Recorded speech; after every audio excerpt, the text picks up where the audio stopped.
ए तथ्य गुड़िक जहाँ आप बिट्रे कला भली नुह तो माने सहित मिसवा सांग हवा साथी है गोटे जगार बसवा बही लिखे इंडिया टुडे को रिप्रेजेंट करूली ओडिशा रे मु से मानको कहली जे मु विजु जनता दल रो लोक मु आपन माने एटा कहउचंती काई 10टा 10:30 सुधा आमे जानि जाइतलु जे ट्रेंड कुआडे जाउची बीजेपी सपक्षे जाउची 2000 मसिया रे नवीन निवास रो चित्र तो ए दीटा भितर कोन डिफरेंस आपन लक्ष्य नवीन निवास रे मोर जेते मने पडुची 2000 मसिया रे लोक ही न फोन आस्तला कि नै ना सेही फोन नवीन पट्टनायक को सेते केते लोक चिन्हती पांडियान रो आसीबा आविर्भाव तार दबदबा हां एटा तो आपन मिस्ट्री बोले कि लागु नै हां एटा तो मिस्ट्री सॉस एबे भी मिस्ट्री रस आपन पई सेटर मिस्ट्री नो निश्चित सेटा उचित काल 2024 इलेक्शन टा जेते बोले इतिहास लेखा हो सेते बोले मेमोरेबल हो because of Pandian 200 IAS officers अछन एवं गीता मेटा वाज वरिड जेटा कोन हो जे गीता मेटा आसुचंती नवीन निवास रे रहउचंती आउ नवीन निवास रे गीता दरबार बोली आमे गोटे स्टोरी भी बहुत दिन थळे चलेइथिलु तांकर पुराना लेखा भी नवीन बाबू को संपर्क करथिला से बहुत भाई भौणी को भितरे बहुत भलो संपर्क थिला भौणी हिसाब भाई रो जे ठीक ठाक रहिबो सेटा से निश्चय चाहू पांड्यन को से काहेकि डाइट करते गोटे डिनर रे नवीन निवास रे नवीन बाबू गीता मेहता एवं प्यारी बाबू थिले dinner table Gita Mehta suggest करथिले जे यार तमरो देह भी ठीक नाही तमे एते रेस्पोंसिबिलिटी तम ऊपर चीफ मिनिस्टर तमे प्यारी बाबू should become your deputy chief minister so that तमरो कामरो रेस्पोंसिबिलिटी अदा से नहीं पड़ी भारतीय जनता पार्टी और बीजेडी भितर गोटे पैक्ट हेतिला एवं को पॉइंट रे गोटे से पैक्ट टूटी गला भांगी गला तो आपनकर अनुमान कोन अंडरस्टैंडिंग हेतिला ये अंडरस्टैंडिंग का प्रपोज करथिले बिजु जनता दल बिजु जनता दल रो ए प्रपोज करिवार मूल कारण थिला पांड्या पार्टी रेफरेंडम हे नथिला जे नवीन पट्टनायक पड़े बिजु जनता दल सबुठु बड़ नेता पांड्या हे नथिला ताको इंपोज कराई he is an intelligent man से जानी छी जे एमती गोटे बैकलैश टा आसी नमस्कार मो मनोरंजन आपन को लाइव 360 न्यूज रूम रो पॉडकास्ट को स्वागत करूची मो हाथ रे ए जो बहीटी रही आ ना होची नवीन पट्टनायक ए बहीर लेखक होचंती रूबेन बानार्जी बहु वर्ष धरी ओडिशा रे थिले इंडिया टुडे रो प्रतिनिधि भाव रे एवं आजिकाली ओडिशा रो राजनीति को नहीं से एक यूट्यूब चैनल खोली मु रूबेन कहूची आपण माने रूबेन बानार्जी कथा को तांको यूट्यूब चैनल ले शुणुथिबे ओडिशा पॉलिटिक्स को से दिल्ली रे रही देखंती आउ ए जो बही कथा मु कहूची ए बहीटी आगरू पब्लिश ही सारी थिला रूबेन बानार्जी ए बहीर परिमार्जित संस्करण जहाँ को इंग्राजी रे कहा जाए रिवाइज्ड एडिशन ए बहीटी को बाहर करिसंती ए बहीटी को जदि आपण पढ़िबे आर ओडिया भाषा रे मध्य अनुवाद करा जाइछे बहीटी तार पूर्व बहीटी एथिरे इलेक्शन परे बहीटी लिखा जाइछी अर्थात जून 4 तारीख 2024 मसिया जेते बळे नवीन बाबू इलेक्शन हारी गले भारतीय जनता पार्टी रा सरकार आसिला रूबेन बानार्जी से दिन ठारू ए बही लेखिबा आरंभ करथिले अर्थात परिमार्जित संस्करण बहीर आरंभ होइतिला अनेक गुडी इंटरेस्टिंग कथा ए बहीरे अछि पांड्यन को कथा अछि जा जानिया पई आपण चाहंती नवीन बाबूंकर अनेक गुड़िए कथा ये बहीरे रही जहाँ साधारणतः खबर कागज रे बाहर नाही टीवी चैनल ले देखा जाए नाही कौन सी सोशल मीडिया रे यूट्यूबर हुंतु बा आउ किए हुंतु डिजिटल प्लेटफॉर्म मध्य ए तथ्य नाही जहाँ रूबेन बानार्जी अनेक नेतांक सहित कथा होइचंती ब्यूरोक्रेट का सहित कथा होइचंती आ बही ऊपर से लिखिचंती दी ऑथोरिटेटिव बायोग्राफी अर्थात मु दृढ़तार सहित कहूची ए बही रे मु जहाँ लिखिची सब ठीक लिखिची अर्थात ए बहीरे कौन सी गालू गप नाही मिछ कथा नाही आ नवीन बाबू एवं पांड्यन अनेक गुड़िए इंटरेस्टिंग तथ्य ए बहीरे अछि जार अथर होचंती श्रीयुत रूबेन बानार्जी जे मो सहित न्यूज रूम रे उपस्थित अछंती रूबेन बाबू मु आपनकर जे पुराना बहीटी पढ़िची ए बहीटी तो एबे रिलीज हला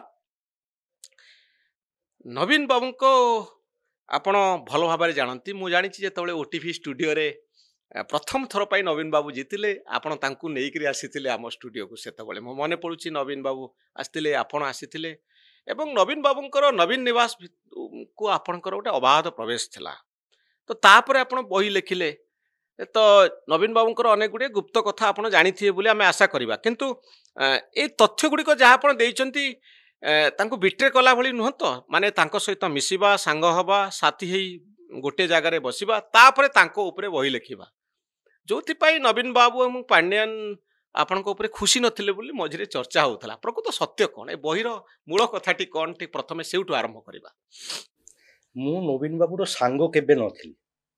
ମୁଁ ଏଇଠି ଓଡ଼ିଶାରେ ଜଣେ ସାମ୍ବାଦିକ ଥିଲି ହୁଁ ଏବଂ ସେଇ ଟାଇମରେ ମୁଁ ଭାରତବର୍ଷର ଗୋଟେ ପ୍ରତିଷ୍ଠିତ ପତ୍ରିକା ଇଣ୍ଡିଆ ଟୁଡେର ରିପୋର୍ଟର ଥିଲି। ହୁଁ ତ ଯେହେତୁ ମୁଁ ଇଣ୍ଡିଆ ଟୁଡେକୁ ରିପ୍ରେଜେଣ୍ଟ କରୁଥିଲି ଓଡ଼ିଶାରେ ସେହେତୁ ମୋତେ ନବୀନ ବାବୁ ସେତେବେଳେ ଆକ୍ସେସ୍ ଦେଇଥିଲେ ହୁଁ ଏବଂ ମୁଁ ରେଗୁଲାର ଯାଉଥିଲି। ହୁଁ ମାନେ ଆମର ସାମ୍ବାଦିକତା କରିବାର ଗୋଟେ ଇଏ ହଉଛି ଯେ ଆପଣଙ୍କର କଣ୍ଟାକ୍ଟ ଥିବା କଥା। ହଁ ତ ମୋର ସାଙ୍ଗରେ ନବୀନ ବାବୁର କଣ୍ଟାକ୍ଟ ଥିଲା, ଚିଫ ମିନିଷ୍ଟରର କଣ୍ଟାକ୍ଟ ଥିଲା, ତାହେଲେ ବହୁତ କିଛି ତଥ୍ୟ ଆପଣ ପାଇବେ ପ୍ଲସ୍ ସୁବିଧା ବି ହବ। ହୁଁ ହୁଁ ଓଡ଼ିଶାରେ ଯେକୌଣସି ମନ୍ତ୍ରୀ ଘରକୁ ଯିବେ କି ଅଫିସକୁ ଯିବେ ସେ ମନ୍ତ୍ରୀ ଜାଣିଛନ୍ତି ଏଇଟା ଗୋଟେ ଛୋଟିଆ ଜାଗା ହଁ ଯେ ଆରେ ଏ ତ ନବୀନ ବାବୁ ପାଖକୁ ଯାଉଛନ୍ତି ହଁ। ସେମାନେ ତ ଦ୍ୟାଟ୍ ହେଲ୍ପ ମି। ହୁଁ କିନ୍ତୁ ମୁଁ ତାର ସାଙ୍ଗ ନଥିଲି, ହୁଁ। ମୋର ଆକ୍ସେସ୍ ଥିଲା। ଆକ୍ସେସ୍ ଥିଲା ୟେସ୍ ଏବଂ ମୁଁ ତାକୁ ଅବଜର୍ଭ କରୁଥିଲି। ଆମର ସାମ୍ବାଦିକର କାମ କ'ଣ ଦେଖିବା, ଅବଜର୍ଭ କରିବା, ଆନାଲାଇଜ୍ ତ 18 ମସିହାରେ ପ୍ରଥମ ଏଡିସନ ଆପଣ ଏଇ ବହିର ବାହାର କରିଥିଲେ ସେତେବେଳେ ମତେ ଲାଗୁଥିଲା ପାଣ୍ଡିଆନ ଏବଂ ନବୀନ ବାବୁ ଖୁସି ନଥିଲେ ଆପଣ ନାଇଁ ମୁଁ ଆପଣଙ୍କୁ ସତରେ କହୁଛି ହଁ। ପାଣ୍ଡିଆନ ବାବୁ ସା ପାଖରେ ମୋର ଆକ୍ସେସ୍ ଥିଲା। ହଁ। ମୁଁ ଯେତେବେଳେ ଭାରତବର୍ଷକୁ ଫେରିଲି 12 ବର୍ଷ ପରେ ମୁଁ ମଝିରେ ଚାଲି ଯାଇଥିଲି ବାହାରକୁ, ଇଣ୍ଡିଆ ବାହାରକୁ। ଫେରିଲା ପରେ ମୁଁ ଯେତେବେଳେ ବହିଟା ଲେଖିବା ଆରମ୍ଭ କରିଲି ମୁଁ ସେକ୍ରେଟେରିଏଟ୍ ଯାଉଥିଲି, ଥାର୍ଡ ଫ୍ଲୋର ଯାଉଥିଲି ଏବଂ ପାଣ୍ଡିଆନ ବାବୁ ମୋର ସାଙ୍ଗରେ ভালো সম্পর্ক ଥିଲା, ବହୁତ ଭଲ ସମ୍ପର୍କ ভালো সম্পর্ক ହଁ যেটা ଯେତେ ରହିବା କଥା। ହୁଁ। ହଁ ମୁଁ ତାର ଅଫିସ ଗଲେ ପଡ଼େ ଚାଟା ମିଳୁଥିଲା, ଇଏ ମିଳୁଥିଲା, ସବୁ ଭେରି ୱାର୍ମ ଏବଂ ସେ କୋଅପରେଟ୍ ବି କରିଥିଲେ ସେତେବେଳେ ବହି ଲେଖିବା ଟାଇମ୍। ମୁଁ ସେମାନଙ୍କୁ କହିଥିଲି ଯେ ଏଇଟା ଖାଲି ନବୀନ ବାବୁକୁ ପ୍ରେସ୍ କରିକିରି ହାଜିଓଗ୍ରାଫି ନା, ମୁଁ ଗୋଟେ ଅବଜେକ୍ଟିଭ ଆଜ୍ ଅ ଜର୍ଣ୍ଣାଲିଷ୍ଟ, ପ୍ରଫେସନାଲ ଜର୍ଣ୍ଣାଲିଷ୍ଟ ମୁଁ objective ଲିଖିବି।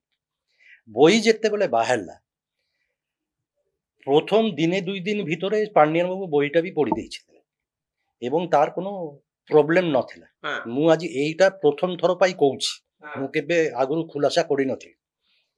and he was happy, his wife was also happy। ଠିକ ଅଛି। ସୁଜାତା ପାଣ୍ଡିଆନ ବି ଖୁସି ଥିଲେ ପରେ କ'ଣ ହେଲା, I believe that ନବୀନ ବାବୁ was not very happy, not very happy।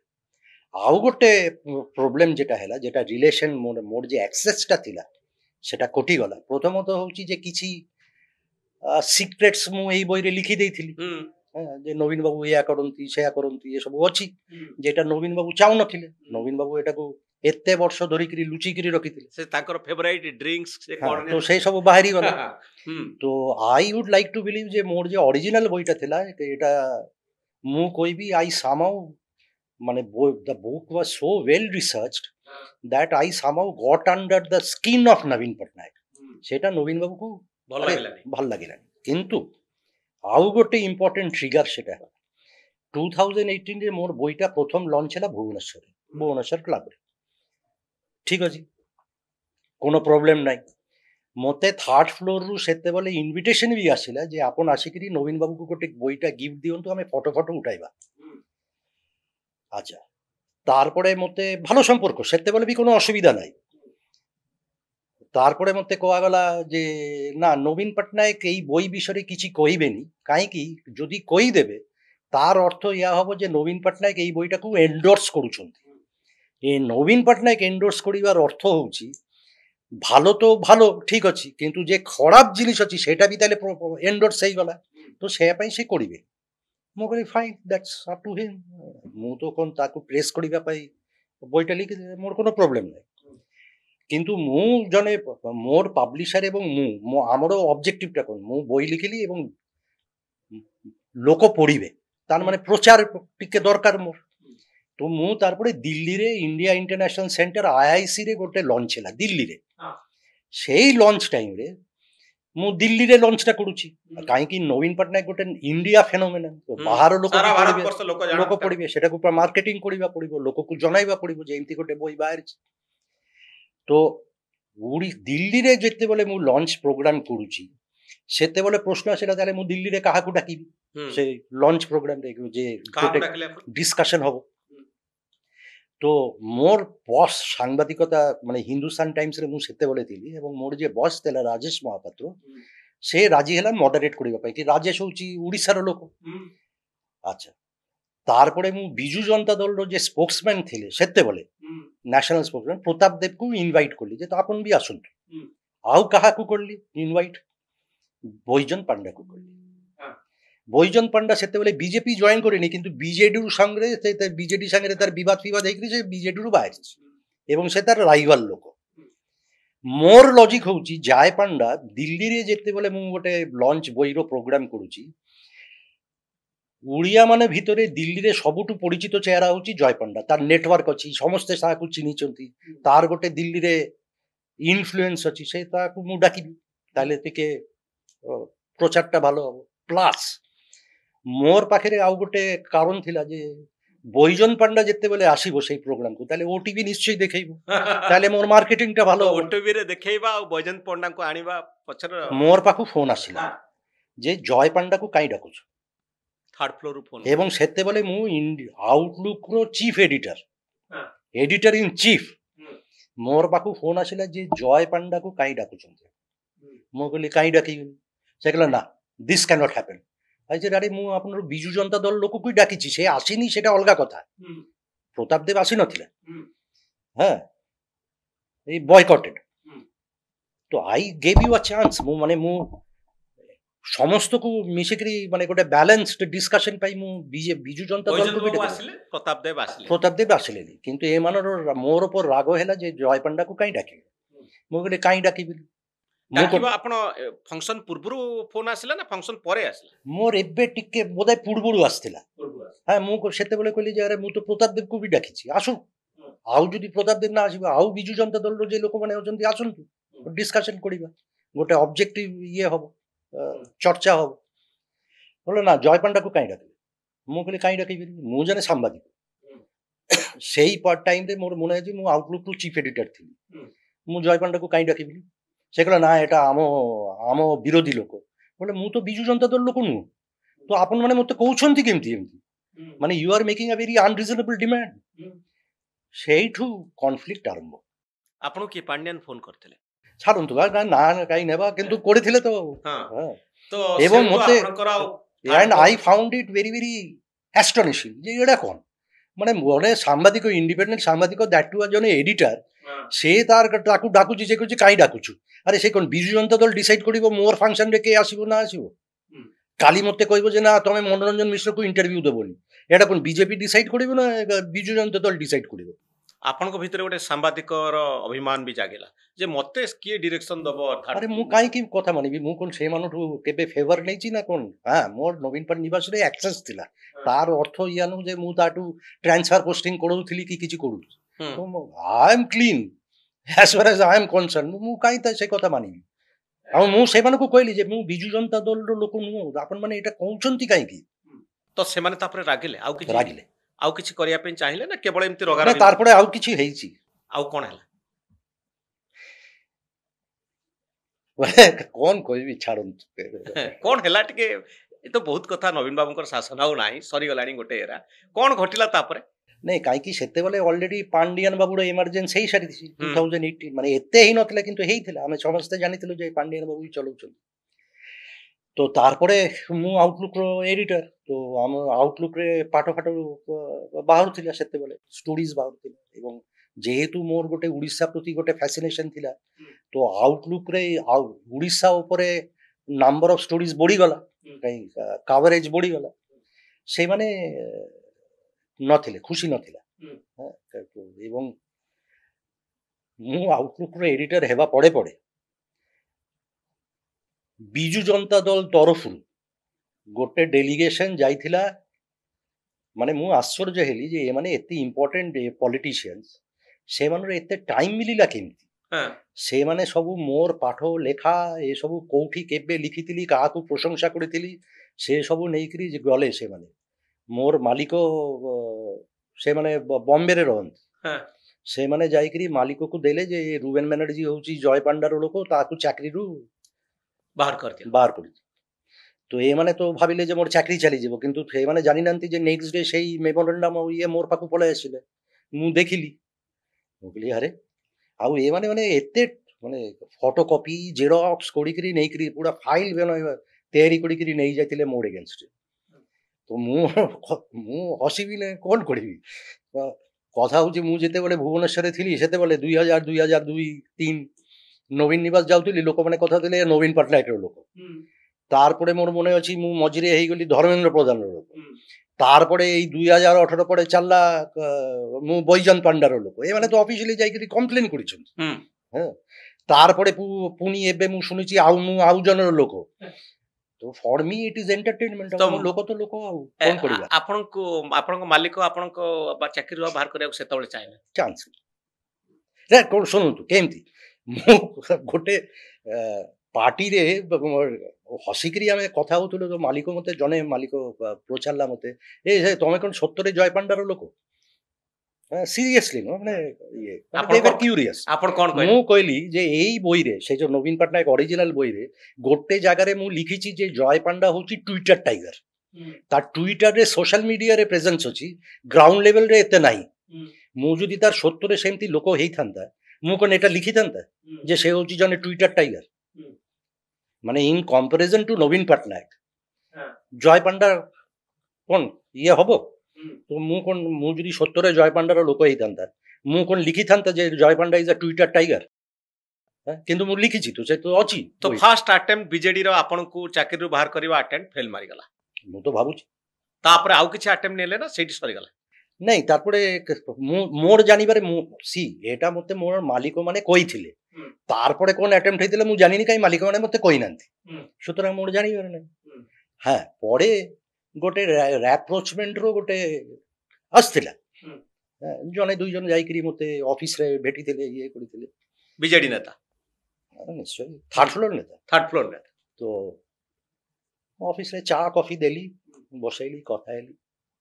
ତାପରେ ସେଇଠି ରହିଗଲା। କିଛି ରାପ୍ରୋଚମେଣ୍ଟ କ'ଣ ମୁଁ କ'ଣ ଶତ୍ରୁ ନା ସାଙ୍ଗ? ମାନେ ସେ ଆଜ ଏ ଜର୍ଣ୍ଣାଲିଷ୍ଟ ଆମେ ଆମର କାମ କରିବୁ, ভালো ହେଲେ ভালো, ଖରାପ ହେଲେ ଖରାପ, ମାନିବାକୁ ପଡ଼ିବ।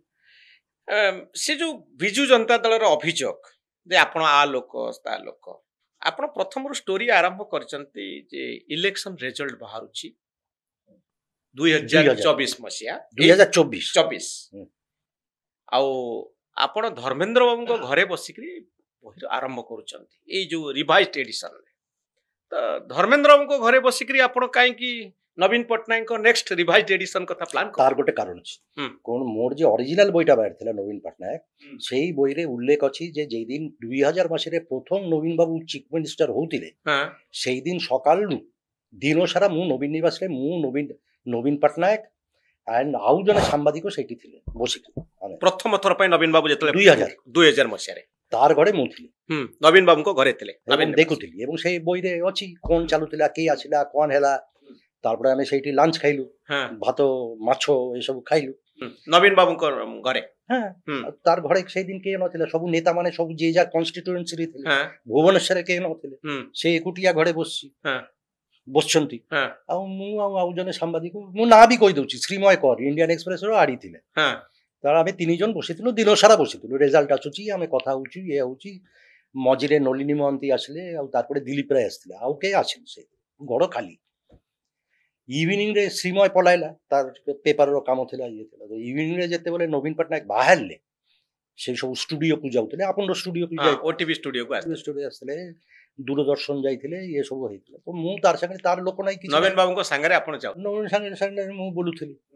ତ ତାର ତ କିଛି ହେଲା ପରେ ଯେ ବଢିଆ ଗୋଟେ ଷ୍ଟୋରି ବି ମିଳିଲା ଯେ ଯିଏ ମୁଖ୍ୟମନ୍ତ୍ରୀ ହେବାକୁ ଯାଉଛନ୍ତି, ମୁଁ ସେଟା ପ୍ରତ୍ୟକ୍ଷଦର୍ଶୀ। ମୁଁ ବ୍ୟାକସିଟ୍ରେ ବସିକିରି ଦେଖୁଛି ଯେ କାଲି ଏ ଲୋକ ଶପଥ ନେବେ, ମୁଖ୍ୟମନ୍ତ୍ରୀ ହେବେ, ସେ କ'ଣ କରୁଛି, କ'ଣ ଇଏ କରୁଛି, ମୁଁ ଫଲୋ କରୁଛି। So that was very interesting. ତ ଏଥର 2000 ମସିହାରେ ମୁଁ କରିଥିଲି। ତ 2024 ଇଲେକ୍ସନ ଟାଇମ୍ରେ ମୋର ଧାରଣା ଥିଲା, କନଭିକ୍ସନ ଥିଲା ଇଏ କରିକିରି। ଏବଂ ମୁଁ ଯେତେବେଳେ ଇଲେକ୍ସନ ପୂର୍ବରୁ ଆନାଲିସିସ୍ କରୁଥିଲି ଆଉ ଗୋଟେ ଟେଲିଭିଜନ ଚ୍ୟାନେଲ ପାଇଁ, ମୁଁ ସେଇଠି କହୁଥିଲି ଯେ ବୋଧହୁଏ ଏଥର ବିଜେଡି ହାରିଯିବ। ଆପଣ ଜାଣିଥିଲେ ବିଜେଡି? ମୁଁ ତ କହୁଥିଲି, ମୁଁ ତ ମୋର ଟେଲିଭିଜନରେ ରେଗୁଲାର ଓଡ଼ିଆ ଟେଲିଭିଜନରେ ଆସୁଥିଲା।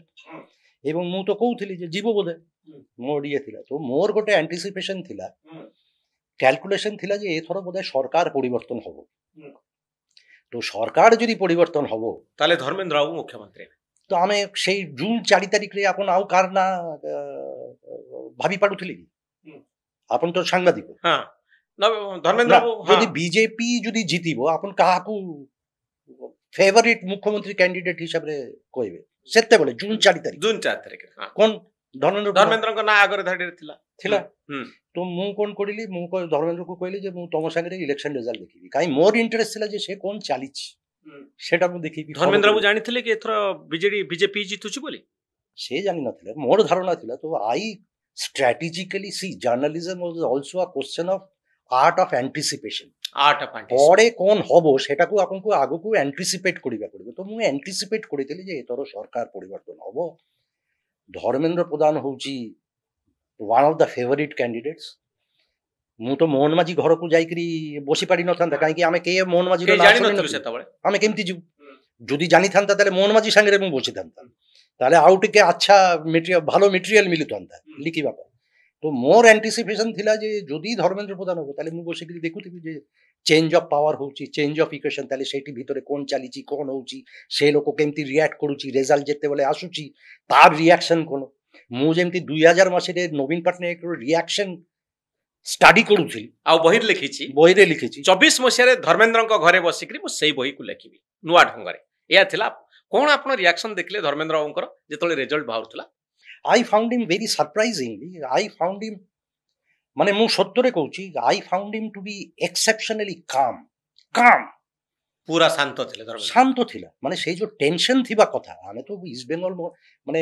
Manchester united versus Chelsea match ହେଲେ ପରେ ଆପଣ ଟିକେ ଉତ୍ତେଜନା ହବ ଏକ୍ସାଇଟମେଣ୍ଟ ହବ ଏତେ ବଡ ରେଜଲ୍ଟ ବାହାରୁଛି he was exceptionally calm very calm quiet तो that surprised me এবং ରେଜଲ୍ଟ କାଉଣ୍ଟିଂ 9ଟାରୁ ବୋଧେ ଆରମ୍ଭ ହେଲା ନା 8ଟାରୁ ଆରମ୍ଭ ହେଲା 8ଟାରୁ ଆରମ୍ଭ ହେଲା ତାପରେ 10ଟା 10:30 ସୁଦ୍ଧା ଆମେ ଜାଣି ଯାଇଥିଲୁ ଯେ ଟ୍ରେଣ୍ଡ କୁଆଡେ ଯାଉଛି ବିଜେପି ସପକ୍ଷରେ ଯାଉଛି ତାର ଘରେ ଆଉ ଲୋକ ନଥିଲେ ମାନେ ଭିତର ରୁମରେ ଆଉ କେହି ନଥିଲେ ତାରପରେ 10:30ଟାରୁ ତାର ପାର୍ଟି ଲୋକ ଆସିବା ଆରମ୍ଭ ହେଲା ନେତା ମାନେ ଜଣେ କରି ଆସିବେ ଏବଂ ରେଜଲ୍ଟ ଯେତେବେଳେ 75 টাচ ହେଲା ମାନେ ବିଜେଡି 75 টাচ ହେଲା ବିଜେପି ସରି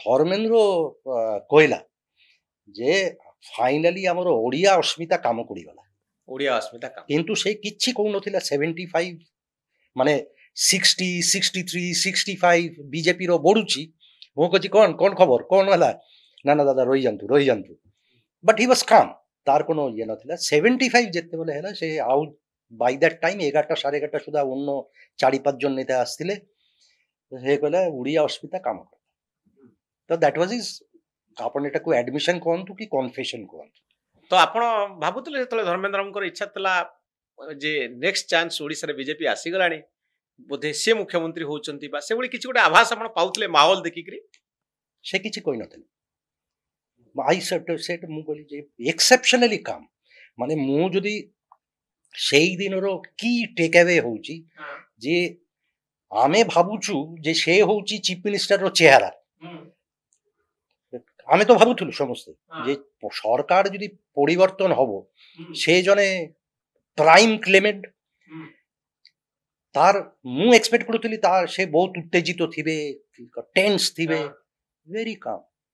ଭେରି କାମ୍ ମାନେ ହି ୱାଜ୍ ମାନେ ଇଂରେଜୀରେ ଗୋଟେ କଥା ଅଛି cool as a cucumber he was cool as a cucumber ମୋର ଧାରଣା ସେ ଜାଣିଥିଲା ଯେ ରେଜଲ୍ଟ କଣ ହବ କାହିଁକି ତାର ପୂର୍ବ ଦିନ କିମ୍ବା ତାର ପୂର୍ବ ଦିନ ଓପିନିଅନ ପୋଲ୍ ଯେଉଁମାନେ ସର୍ଭେ କରନ୍ତି ସେମାନେ ସେ ତାକୁ କହିଥିଲେ ଯେ ସରକାର ପରିବର୍ତ୍ତନ ହଉଛି ବିଜେପି ଯାଉଛି ଆଉ ବିଜେପି ଆସୁଛି ଏକ୍ଜିଟ୍ ପୋଲ୍ ବି ସେୟା କହିଥିଲା ତ ମୋର ଧାରଣା ହି ୱାଜ୍ କନଭିନ୍ସ ଯେ ରେଜଲ୍ଟ ଏମିତି ହବ ତାପରେ ଯେତେବେଳେ ଫୋନ ଆସୁଥିଲା ଆପଣ କିଛି ମେନସନ ମୁଁ ତ ସକାଳ 9:30 10ଟାରୁ ମୁଁ ଜାଣିଛି ଲୋକମାନେ ତାକୁ ଫୋନ କରୁଥିଲେ କଂଗ୍ରାଚୁଲେସନ ଜଣାଇବା ପାଇଁ 10ଟାରୁ ଯେ ମାନେ ଫୋନ ବି ମାନେ ଫୋନ ଆସୁଥିଲା ବିଜେପି ନେତା ମାନେ ନା ବିଜେପି ନେତା ଅର୍ଡିନାରୀ ମାନେ ଅନ୍ୟ ଲୋକମାନେ ମାନେ ଇମ୍ପୋର୍ଟାଣ୍ଟ ଲୋକମାନେ ତାକୁ ନବୀନ ଧର୍ମେନ୍ଦ୍ରକୁ ଫୋନ କରୁଥିଲି। ଆପଣ ବି ଧରି ନେଇଥିଲେ ଯେ ଧର୍ମେନ୍ଦ୍ର ପ୍ରଧାନ ମୁଖ୍ୟମନ୍ତ୍ରୀ ହଉଛନ୍ତି ବୋଲି। ଆମେ କେମିତି ଜାଣିବୁ ହେଇପାରେ ରେଜଲ୍ଟ ଦେଖିକିରି ଆପଣଙ୍କ ଭିତରେ ଗୋଟେ ଧାରଣା ହଉଥିଲା। ମାନେ କନଭିନ୍ସ ନଥିଲି କାହିଁକି ଫାଇନାଲି ଆମେ ଜାଣିଛୁ ଯେ ବିଜେଡି ଗୋଟେ ନ୍ୟାସନାଲ ପାର୍ଟି ସେଣ୍ଟ୍ରାଲ লিডারশিপ ଯାହା ଡିସାଇଡ୍ କରିବେ ସେୟା ହିଁ ହବ। କିନ୍ତୁ ନର୍ମାଲି ତ ଲୋକର ଏଇଠି ଗୋଟେ ଇଏ ଥିଲା ଯେ ଧର୍ମେନ୍ଦ୍ର ଗୋଟେ ଫେଭରିଟ କ୍ୟାଣ୍ଡିଡେଟ୍ ଟୁ ବି। ଆପଣଙ୍କର କ'ଣ ଧାରଣା ଥିଲା ଇଲେକ୍ସନ ପୂର୍ବରୁ? ନିଶ୍ଚିତ ଆପଣ କ'ଣ ଭାବରେ ଭାବୁଥିଲେ? ନିଶ୍ଚିତ ଭାବରେ ଧର୍ମେନ୍ଦ୍ର ପ୍ରଧାନ ଯେହେତୁ ସେ ଏମପି, ଆପଣ ଯେମିତି ଭାବୁଥିଲେ ମୁଁ ବି ସେମିତି ହଁ। ଭାବୁଥିଲି। ଯେହେତୁ ସେ ସାଂସଦ ଭାବରେ ଲଢୁଥିଲେ, ଆମେ ଗୋଟେ କନଫ୍ୟୁଜନ ଭିତରେ ଥିଲୁ ଯେ ପ୍ରକୃତରେ ହବା ପାଇଁ କ'ଣ ଯାଉଛି। ସେଇଟା ଆମେ ସେତେବେଳେ ସ୍ପେକୁଲେଟ୍ କରୁଥିଲୁ, କିନ୍ତୁ ସ୍ପେକୁଲେସନରେ he was one of the prime candidates. 2000 ମସିହାରେ ନବୀନ ନିବାସର ଚିତ୍ର, 2024ରେ ଧର୍ମେନ୍ଦ୍ରଙ୍କର ରେସିଡେନ୍ସର ଚିତ୍ର, ଇଲେକ୍ସନ ରେଜଲ୍ଟ ଦିନ, ତ ଏଇ ଦିଟା ଭିତରେ କ'ଣ ଡିଫରେନ୍ସ ଆପଣ ଲକ୍ଷ୍ୟ କଲେ? ନବୀନ ନିବାସରେ ମୋର ଯେତେ ମନେ ପଡୁଛି 2000 ମସିହାରେ ଲୋକ ହିଁ ନଥିଲେ, ମାନେ ଜଣେ ଦୁଇ ଜଣ ତାର ପିଅନ। ଫୋନ ଆସୁଥିଲା କି ନାହିଁ? ନା, ସେଇ ଫୋନ ନବୀନ ପଟ୍ଟନାୟକକୁ ସେତେବେଳେ କେତେ ଲୋକ ଚିହ୍ନିଥିଲେ? ଅଳ୍ପ ଲୋକ ଚିହ୍ନିଥିଲେ, ଇଭେନ୍ ପାର୍ଟି ଲୋକ ବି ଭଲ କରି ଚିହ୍ନି ନଥିଲେ। ଚିହ୍ନିଲେ ବି କଥା ହବାର ଇଏ ନାହିଁ, ତ ଫୋନ ଆସୁନଥିଲା, ତା ସେକ୍ରେଟାରୀ ନଥିଲା, କିଛି ନଥିଲା, ସିକ୍ୟୁରିଟି ନଥିଲା, ଅଫିସ ଷ୍ଟାଫ ନଥିଲା। ସେ ମୋର ମନେ ଅଛି ପ୍ରଥମେ ଆସିଲେ ବୋଧେ ଦିଲ୍ଲୀପ ରାୟ ଆସିଲେ। ଦିଲ୍ଲୀପ ରାୟ ସେତେବେଳେ ମନ୍ତ୍ରୀ, ସେ ଗୋଟେ କାଟିସି ଭିଜିଟ୍ରେ 5 ମିନିଟ୍ ପାଇଁ ଆସିଲେ। ତାରପରେ ନଳିନୀ ମହାନ୍ତି ୱାର୍କିଂ ପ୍ରେସିଡେଣ୍ଟ ଥିଲେ, ସେ ଆସିଲେ 5 ମିନିଟ୍ 10 ମିନିଟ୍ ପାଇଁ।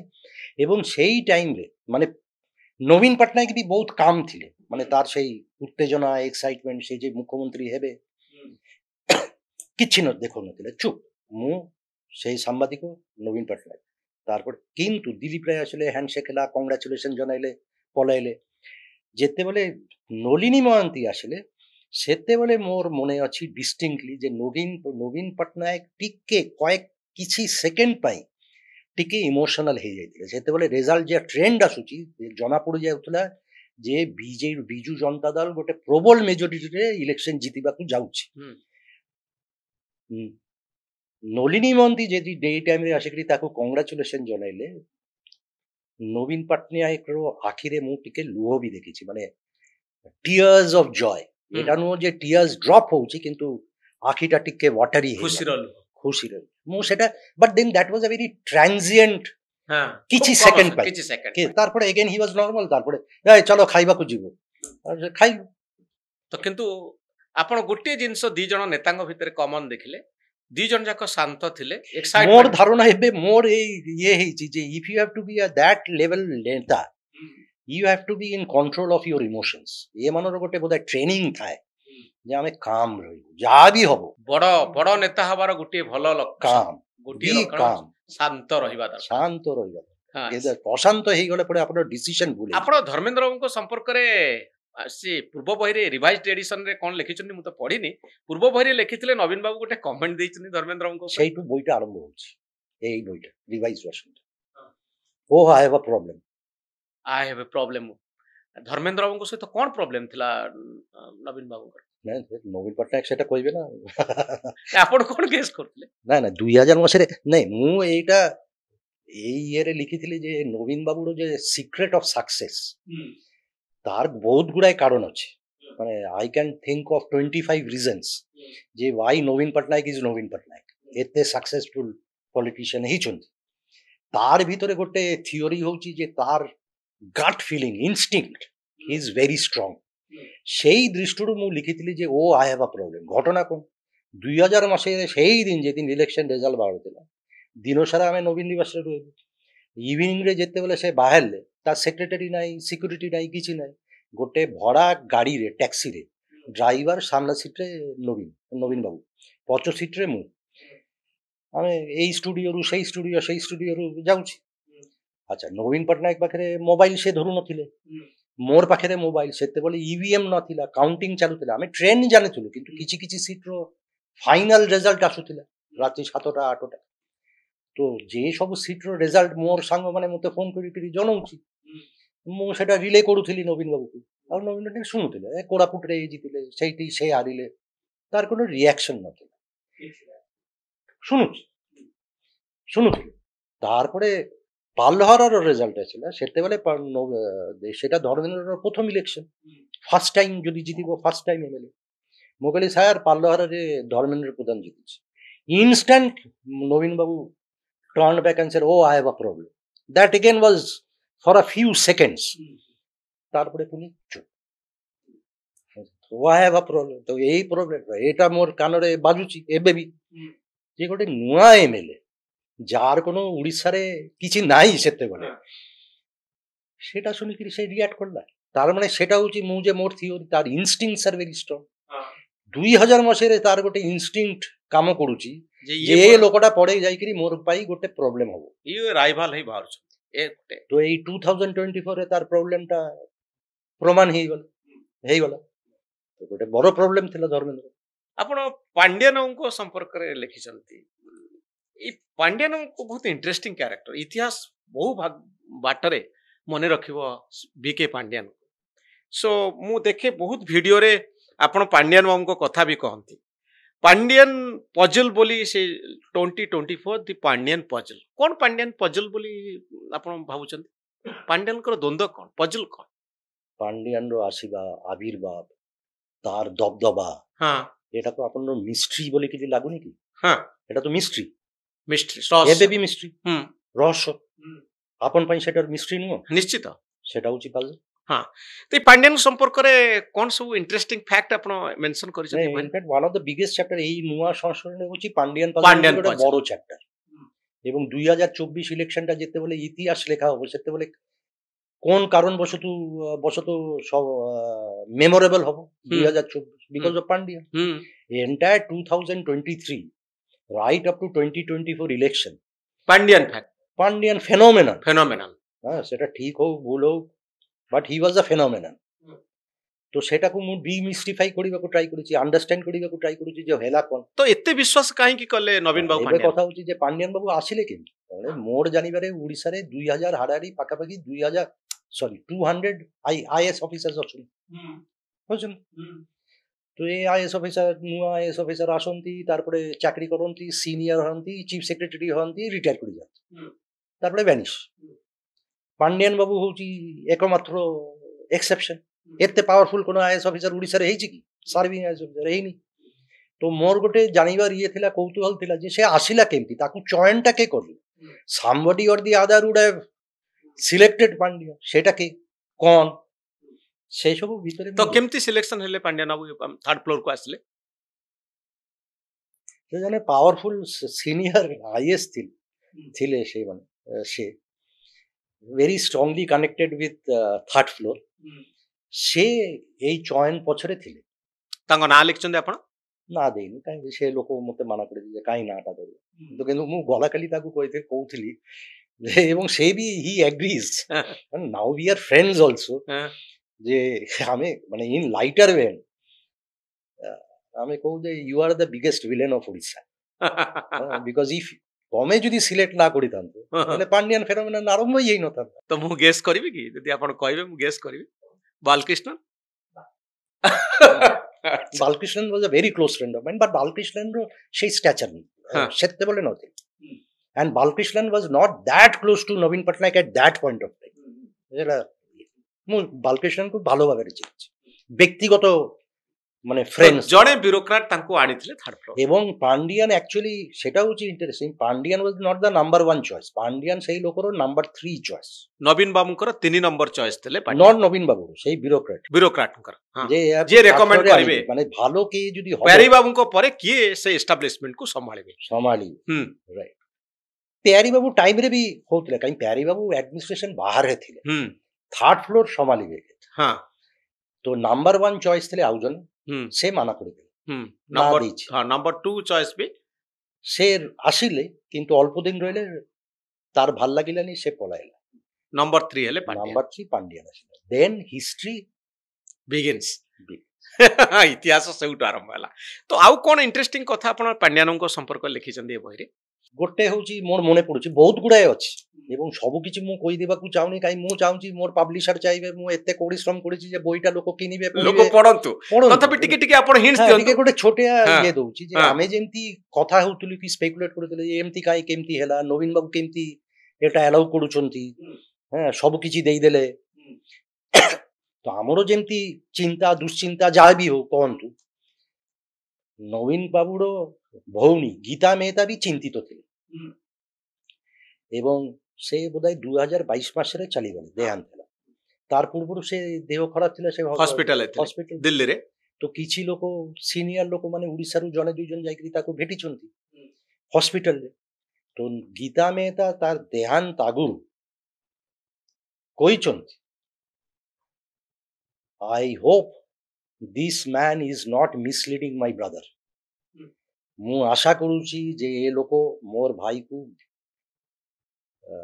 ये करू माने ठीक बाटरे विभ्रांत एटा गीता मेहता भी कहिकरी जे मो भाई नवीन पटनायक को ए लोक अर्थात पांड्यान भूल रास्ता रे दबा ना नहीं नथिले किंतु डायरेक्ट तांकर डाउट थिला ता माने पांड्यान को ऊपर से भी चिंतित थिले हां भौनी चिंतित थिले नवीन पटनायक वाज एक्सेप्शन तार फैमिली भितरे मोर जानिबारे he was the closest to माने Gita Mehta was the closest to him Naveen बाबू भाई एवं गीता मेहता वाज वरीड जेटा कोन होउची तर आपण ता भितर को जाई आउ किछि रिसर्च करिसंती ना केवल एतिकी जानिसंती भौणी केमती ओरिड थिले आ बहु समय हमर खबर आसुतिला जे गीता मेटा आसुचंती नवीन निवास रे रहउचंती आउ सी इथरे मध्य नवीन बाबू को किछि परामर्श दउचंती नवीन निवास रे गीता दरबार बोली आमे गोटे स्टोरी भी बहुत दिन थळे चलेइथिलु तांकर पुराना लेखा भी नवीन बाबू को संपर्क करथिला से बहुत भाई भौणी को भितरे बहुत भलो संपर्क थिला तो से किछि ओडिसा ऊपर इंटरफेयर करिया को चाहुतले नवीन गीता मेहटा ना ना ना ओडिसा ऊपर तार कोनो इंटरेस्ट नथिले मोर जानिबारे किंबा इंटरफेरेंस तो कोनो प्रश्न नै किंतु भौणी हिसाब रे भाईरो जे ठीक ठाक रहिबो सेटा से निश्चय चाहुथि पांड्यान को से काहे डाइट करते एवं मते प्यारी बाबू मोर से ओरिजिनल बई रे आपन जदी देखिबे अछि प्यारे बाबू मते कहिथिले एवं से ओरिजिनल बई रे मु लिखिथिली गोटे डिनर रे नवीन निवास रे नवीन बाबू गीता मेहता एवं प्यारी बाबू थिले डिनर टेबल रे नो गीता मेहता सजेस्ट करिथिले जे यार तमरो देह भी ठीक नाही तमे एते रेस्पॉन्सिबिलिटी तम ऊपर चीफ मिनिस्टर तमे प्यारी बाबू should become your deputy chief minister so that तमरो कामरो रेस्पॉन्सिबिलिटी अदा से नहीं पड़ी प्यारी बाबू सुनिले से कथा नवीन भी चुप किछि रेस्पॉन्ड करले प्यारी बाबू पड़े मते कहिसंती एवं जे कथा मु उल्लेख करिछि मोर ओरिजिनल बई रे एई बई रे भी अछि प्यारी बाबू सेते बेले कहले सेई दिन टू मोर डिक्लाइन आरंभ हैला काहे कि अकॉर्डिंग टू प्यारी बाबू नवीन पटनायक भाविले जे मोर भौणी जदि एमती चिंता करी पारे जे प्यारी बाबू डेप्यूटी चीफ मिनिस्टर हेई जाई पारे पारंती ही इज कैपेबल ताले ओडिसा रो लोक माने भी सेटा भाबी पारंती जे ए लोक गोटे कैपेबल मोटू मंत्रित्व नै जिवे सेइटु प्यारी बाबू रो कथा अनुसार सेई दिन टू तार डिक्लाइन आरंभ है पांड्यान को एटा मु कहूची 2009 2009 हां पांड्यान को ऊपर गीता मेहटांकर संदेह थिला ए माने मु तो किंतु एटा से कहिथि देहांत आगु ए कथा काहा को कहिथिले गीता मेहटा सीनियर लोक बिजू जनता दल रो सीनियर पार्टी लोक पॉलिटिशियन नथि पांड्यान को जो बड़ बड़ रैली चलीला आउ मिशन शक्ति रो महिला माने आसिले गोटे समय भी तांको ऊपर काली माड हला मीडिया को कंट्रोल कले ए सब ऊपर आपण किछि लेखा अछि के ऊपर तथ्य इलीगल काम चलुते ए जे मु एटा आगुरु भी खुलासा करिछि जे जो हेलिकॉप्टर सुनतु ए जो पूरा चालला तो उड़ीसा बुली बुली करी 147 कॉन्स्टिट्यूएंसी हेलिकॉप्टर रे पांड्यान बाबू बुलिले से जो ग्रीवेंस कलेक्शन नारे सेटा खाली अपचय न अपचय तो थिला 9 कोटी टंका अपन खर्चा करले खाली हेलिकॉप्टर फ्यूएल बाबद रे तार भितरे दुर्नीति भी थिला काहे कि दुर्नीति होउची जे एई 9 कोटी टंका खर्चा हिची हेलिकॉप्टर बाबद सेटा अपचय काई एबे ग्रीवेंस कलेक्ट करिबा पई आपन को जीवा दरकार नै कि तार गोटे अंक अलगा अंक अछि मु सेटा करिथिल गोटे गोटे ग्रीवेंस कलेक्ट करिबा पई गवर्नमेंट को खर्चा हिची ₹1578 गोटे गोटे आपन जदी हिसाब करिवे 9 कोटी खाली हेलिकॉप्टर फ्यूएल 9 कोटी divided by 57,000 grievances collected divide करंतु आसीबो ₹1578 गोटे 1578 टंका गोटे ग्रीवेंस पाए किंतु एटा होची अपचय दुर्नीति होची से सबु जगह रे जाई करी बड़ बड़ रैली कर बड़ स्टेज बड़ ऑडियो सिस्टम नाचो गीत खाइबा କୋଟି କୋଟି ଟଙ୍କା ଖର୍ଚ୍ଚ ହେଇଥିବ। ମୋର ହିସାବରେ ଗୋଟେ ଗୋଟେ ରାଲି ପଛରେ ଖର୍ଚ୍ଚ ହେଇଛି 5-10 କୋଟି ଟଙ୍କା।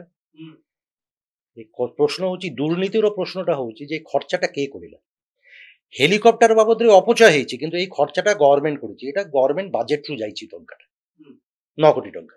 କିନ୍ତୁ এই যে র্যালি ହେଲା ବାଜେଟର ଆପ୍ରୁଭାଲ ନଥିଲା, ଷ୍ଟେଟ ଗଭର୍ଣ୍ଣମେଣ୍ଟର ନଥିଲା, ଡିଷ୍ଟ୍ରିକ୍ଟ ଆଡମିନିଷ୍ଟ୍ରେସନର ନଥିଲା, ତ ଆପ୍ରୁଭାଲ ନାହିଁ, ତାହେଲେ ଗଭର୍ଣ୍ଣମେଣ୍ଟ ଖର୍ଚ୍ଚ କରିନି। ତାହେଲେ ଏଇ କୋଟି କୋଟି ଟଙ୍କା ଖର୍ଚ୍ଚ ହେଲା କେମିତି, କୋଉଠି କରିଲେ, କିଏ ଦେଲା ପଇସା, এটা হচ্ছে দুর্নীতি। তো এটা এটা কোন বড় রহস্য বর্তমান সময়ে যদি সরকারি খাতারে কিছু মেনশন নাই নাই যে টঙ্কাটা কিয়ে দেইছি তাহলে তাহলে প্রকৃতরে third party টঙ্কা খরচ কলা কি, তাহলে থার্ড পার্টি ଦେଇଥିବ। থার্ড পার্টি কে ହେଇଥିବ ଏଇবারে, কন্ট্রাক্টর କଣ୍ଟ୍ରାକ୍ଟର କି Corporates? ମାଫିଆ କି କର୍ପୋରେଟ କି ଇଏ। ସୋ ଦ୍ୟାଟ୍ସ ଆନ୍ ଇଲିଗାଲ କାମ। କାହିଁକି ଆପଣ ଭାବନ୍ତୁ ପାଣ୍ଡିଆନ ବାବୁ ସେଇ ଟାଇମରେ ଗ୍ରିଭେନ୍ସ କଲେକ୍ସନ ନାଁରେ ବୁଲୁଛନ୍ତି ଆଜ representative of CMO, chief minister representative ହେଇକରି। ତ ଏଇଟା ସିଏମଓ ର ଫଙ୍କସନ, ଗଭର୍ଣ୍ଣମେଣ୍ଟ ର, শুধু ଗଭର୍ଣ୍ଣମେଣ୍ଟ ର ପ୍ରୋଗ୍ରାମ ନୁହଁ, ଗଭର୍ଣ୍ଣମେଣ୍ଟ ର ହାଏଷ୍ଟ ସିଏମଓ ର ପ୍ରୋଗ୍ରାମ, କିନ୍ତୁ ଯେ ଖର୍ଚ୍ଚ ହଉଛି ସେଟା ଗଭର୍ଣ୍ଣମେଣ୍ଟ କରୁନି, ଆଉ କିଏ କରୁଛି? ଗୋଟେ ବଡ ମିଷ୍ଟ୍ରି। ଆଚ୍ଛା, ଆଉ ଯଦି କିଏ ଥାର୍ଡ ପାର୍ଟି କରୁଥିବ ତାହେଲେ ତାହାକୁ ଆପଣ କଣ ଫେଭର ଦେଇଥିବେ, କିଛି ସୁବିଧା ଦେଇଥିବେ, କୁଇଡ୍ ପ୍ରୋ କୋ କୁଇଟ୍ ପ୍ରୋ କୋ ହେଇଥିବ। ହଁ ମୁଁ ଦଉଛି ତମେ ବି ତ ଦିଅ। ଏଇଟା ଅପଚୟ ଖାଲି ନୁହଁ, ସେଇଟା ହଉଛି ଅପଚୟ। ହେଲିପ୍ୟାଡ, ହେଲିକପ୍ଟର ଫୁଏଲ, ସେଟା ହଉଛି ଅପଚୟ। এটা হচ্ছে স্ট্রেট কাট দুর্নীতি। কিন্তু কথা হচ্ছে দুর্নীতির তো তদন্ত হওয়া কথা, তো তদন্ত হউনি, তো দুর্নীতি জনা পড়ুনি। ସେ ତ ମାନେ ଯେ ଜାଣିବା ପାଇଁ ଚାହିଁବି ଯେ ସବୁ ଲୋକ କଣ ସପୋର୍ଟ କରୁଥିଲେ ପାଣ୍ଡିଆନକୁ ନା ଭୟରେ ସପୋର୍ଟ କରୁଥିଲେ? ଡରିକି, ଡର। ମୁଁ ଏଇ ବହିରେ, ଏଇ ନୂଆ ବହିରେ ଅଛି, Pandian was very powerful, the most powerful. କିନ୍ତୁ ତାର ପଛରେ ସିନିୟର ବିଜୁ ଜନତା ଦଳର ନେତାମାନେ ତାକୁ କଣ କହୁଥିଲେ ଜାଣିଛନ୍ତି? କଣ କହୁଥିଲେ? ଇଣ୍ଟେଲିଜେଣ୍ଟ ଫୁଲ। ମାନେ ଇଂରେଜୀରେ ଗୋଟେ କଥା ଅଛି ଅକ୍ସିମୋରନ, ମାନେ ଦୁଇଟା ମିଶିବନି, ଏଟା ଏପଟେ ଏଟା ସେପଟେ। ତ ଇଣ୍ଟେଲିଜେଣ୍ଟ ଫୁଲ ହଉଛି ଅକ୍ସିମୋରନ। ଇଣ୍ଟେଲିଜେଣ୍ଟ, କିନ୍ତୁ ତମେ ଯଦି ଇଣ୍ଟେଲିଜେଣ୍ଟ ହବ ତାହେଲେ ଫୁଲ ବି କେମିତି ହବ? But then that was Pandian. ବୁଦ୍ଧିଆ ଆଉ ବୋକା, ଯାକୁ ଓଡ଼ିଆରେ ଆମେ କହିପାରିବା। ବୁଦ୍ଧିଆ ହଉଛି as a human being he is very sharp, very intelligent. As a bureaucrat he was very intelligent, very efficient also. As a politician he was a fool. তো এটা মিস, ওটা অক্সিমোরন।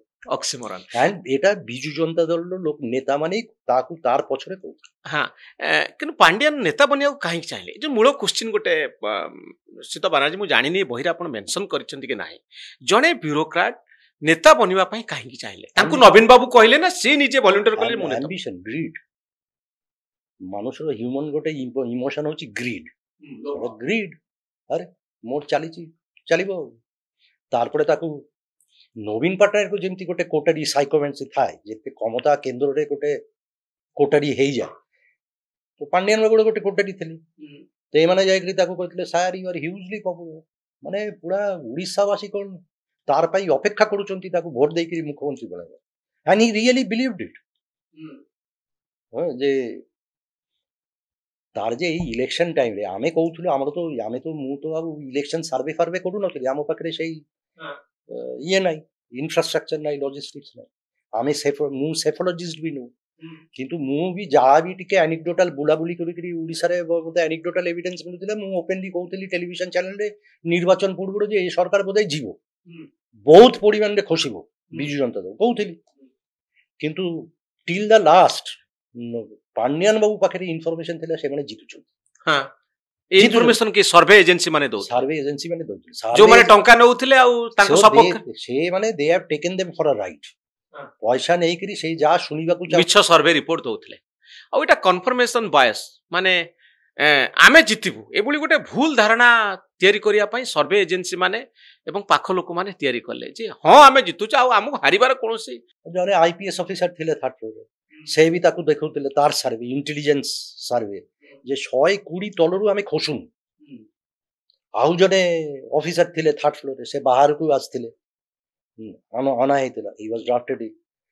ସେ ପାଣ୍ଡିଆନ ବାବୁ ଯେତେବେଳେ ହେଲିକପ୍ଟରରେ ବୁଲି ବୁଲି ଡେଲି ଫେରୁଥିଲେ ଭୁବନେଶ୍ୱର ରାତିରେ, ସେ ଯାଇକରି ତାକୁ ଦେଖଉଥିଲେ, ଦେଖନ୍ତୁ ଆପଣଙ୍କ ଭିଡିଓ ଭାଇରାଲ ହେଇଯାଇଛି, 1 ମିଲିୟନ ଭ୍ୟୁଜ, 2 ମିଲିୟନ ଭ୍ୟୁଜ, ମାନେ ୟୁ ଆର୍ ହ୍ୟୁଜଲି ପପୁଲାର। ପାଣ୍ଡିଆନ ବାବୁ ବି ଖୁସି ହେଇଗଲେ, ଆରେ ଏତେ ମାନେ ଓଡ଼ିଶାରେ ଲୋକମାନେ ତାର ପାଇଁ ମାନେ ପାଣ୍ଡିଆନ ବାବୁ was under the impression that he is very very popular.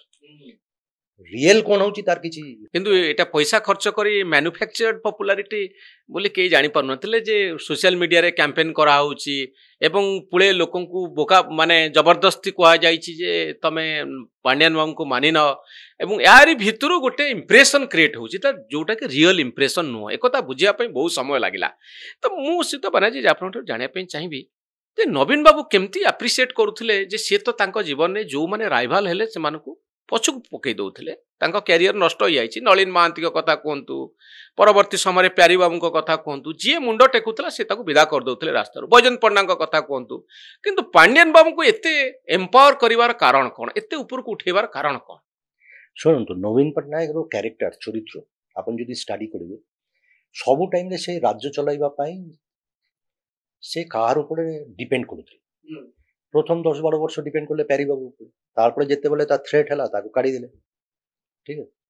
Second ଫେଜ୍ରେ କାହାର ଉପରେ ଡିପେଣ୍ଡ ନବୀନ ପାଣ୍ଡିଆନ ବାବୁ ଉପରେ ଡିପେଣ୍ଡ।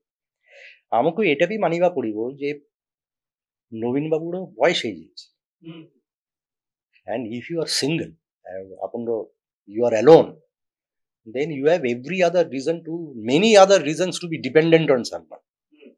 So ସେ ଡିପେଣ୍ଡେଣ୍ଟ ହେଇଯାଇଥିଲେ ପାଣ୍ଡିଆନଙ୍କ ଉପରେ ଆଉ ସେଇଥିପାଇଁ ସେ ଚାହୁଁଥିଲେ ଯେ ଇଏ ମୁଖ୍ୟମନ୍ତ୍ରୀ ହୁଅନ୍ତୁ, ପାଣ୍ଡିଆନ ମୁଖ୍ୟମନ୍ତ୍ରୀ ହୁଅନ୍ତୁ ବୋଲି ନବୀନ ବାବୁ। ମୋର ଧାରଣା ନବୀନ ବାବୁର କ୍ୟାଲକୁଲେସନ ଥିଲା, ମୋର ଧାରଣା ଯେ ଏ ଚଲେଇବେ, ମୁଁ ବସିଛି, I M dependent on Pandian ଚଲେଇବେ, ଆମେ ଜିତିବୁ, ମୁଁ ମୁଖ୍ୟମନ୍ତ୍ରୀ, ମୋର ସବୁ ଯାହା ଅଛି ରହିବ, ତାରପରେ ପାଣ୍ଡିଆନ ବାବୁ ହେଇଯିବ ପଡ଼େ। সেটা তার প্ল্যান। ଆଉ ନିଜର ଉତ୍ତରାଧିକାରୀ ବୋଲି ସେ ପାଣ୍ଡିଆନଙ୍କୁ ସ୍ୱୀକାର କରିନେଇଥିଲେ। ମାନେ ଯଦି ନା ହେଇଥାନ୍ତା ଏବେ ଯେଉଁମାନେ କହୁଛ ମାନେ ନବୀନ ବାବୁ ଫାଇନାଲି ଇଲେକ୍ସନ ସରିବା ଗୋଟେ ଦିନ 2 ଦିନ ପୂର୍ବରୁ ଲାଷ୍ଟ ଫେଜ୍ ପୂର୍ବରୁ ବୋଧେ କହିଥିଲେ ଯେ ମୁଁ ଉତ୍ତରସୂରୀ କାହାକୁ କରିନି। ସେଟା କ'ଣ କହିବାର ଦରକାର ଥିଲା କି? ସେତେବେଳେ କାମରେ ତ ଅଲଗା ଚାଲିଥିଲା ନା, ପୁରା ଗଭର୍ଣ୍ଣମେଣ୍ଟ ପାର୍ଟି ସବୁ ଦେଇ ଦେଇଥିଲେ। ସେତେବେଳେ ନବୀନ ବାବୁ ଯେତେବେଳେ ଏ ଷ୍ଟେଟମେଣ୍ଟଟା ରଖିଲେ ଆପଣ ଭାବୁଛନ୍ତି କି ସେତେବେଳେ କିଛି ଜାଣିପାରିଲେ ଯେ ଗୋଟେ ସେଇ ଲାଷ୍ଟ ଟାଇମରେ this was a last ditch attempt. ସେତେବେଳେ ସେମାନଙ୍କ ପାଖରେ ଫିଡବ୍ୟାକ୍ ଆସିଯାଇଥିଲା, ମୋର ଧାରଣା ଯେ ସେମାନଙ୍କର ରେଜଲ୍ଟ ଖରାପ ହଉଛି, ବ୍ୟାଲଟ ବକ୍ସରେ ଏମାନଙ୍କର ଯେ ଧାରଣା ଥିଲା ସେଟା ହଉନି, ସେଟା ଗୋଟେ ଲାଷ୍ଟ ଡିଚ୍ ଆଟେମ୍ପ୍ଟ ଯେ ମୁଁ କାହାକୁ ଉତ୍ତରସୂରୀ କରୁନି, ମୋର ଉତ୍ତରାଧିକାରୀ ପାଣ୍ଡିଆନ ନୁହନ୍ତି। ସେଟା but eat was already two late. ଲୋକର ପରସେପସନ ହେଇଯାଇଛି, ଲୋକ ଜାଣି ଯାଇଥିଲେ ଯେ ନବୀନ ବାବୁଙ୍କୁ ଭୋଟ ଦେଲେ ପାଣ୍ଡିଆନଙ୍କୁ। 2019 ଇଲେକ୍ସନ ପରଠୁ ପାଣ୍ଡିଆନ ୱାଜ 80% ଚିଫ୍ ମିନିଷ୍ଟର, ନବୀନ Patnaik was only 10-20% chief minister. କ୍ଷମତା ତ ପାଣ୍ଡିଆନ ବାବୁ ପାଖରେ ହେଇଥିଲା, ଆମେ ସମସ୍ତେ ଜାଣିଛୁ। କିନ୍ତୁ ଏ ବିଜେପି ସହିତ ନେଗୋସିଏସନ ପାଣ୍ଡିଆନ ବାବୁ କରି ସବୁବେଳେ ଗୋଟେ ଲୋକଙ୍କ ଭିତରେ ଏବେ ଗୋଟେ ଧାରଣା ତିଆରି ହେଉଛି ଯେ 2024 ଇଲେକ୍ସନରେ କ'ଣ ଗୋଟେ ଭିତରେ ଚାଲିଥିଲା ବିଜେପି ଆଉ ବିଜେଡି ଭିତରେ, ଯାହା ପାଣ୍ଡିଆନଙ୍କୁ ନେଇକରି ଚାଲିଥିଲା। କୌଣସି ମତେ ଭାରତୀୟ ଜନତା ପାର୍ଟି ଆଉ ବିଜେଡି ଭିତରେ ଗୋଟେ ପ୍ୟାକ୍ଟ ହେଇଥିଲା ଏବଂ କୋଉ ପଏଣ୍ଟରେ ଗୋଟେ ସେ ପ୍ୟାକ୍ଟ ତୁଟିଗଲା, ଭାଙ୍ଗିଗଲା।